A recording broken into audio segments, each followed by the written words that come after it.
Hello everyone, this is Kanen from Kanen Coffee, and today we have a Rancilio Silvia with us in the shop. And I came in for the reason being that the boiler, as we have over here,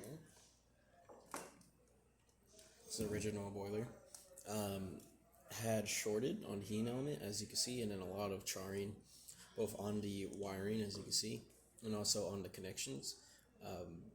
So we had to replace the boiler. The reason why we had to replace the boiler is that, as you can see on these older ones, the actual heating element is welded into the frame of the boiler shell.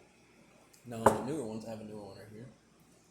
As you can see, the actual threads, there's actual threads on the boiler, and then these are of course the heating element connections, and these can come out through the bottom if you were to pull it down. And yeah, you could detach these on the newer ones.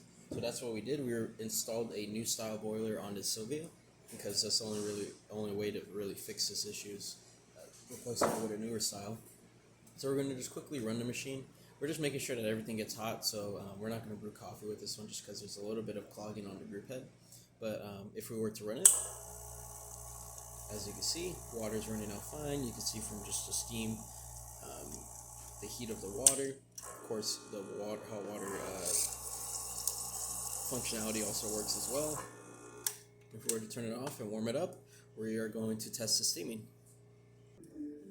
Alrighty, now that it's primed, we're going to pull this out. Put a little rag under just so, because the steam wands on these things are very powerful. As you can see, steam working as this.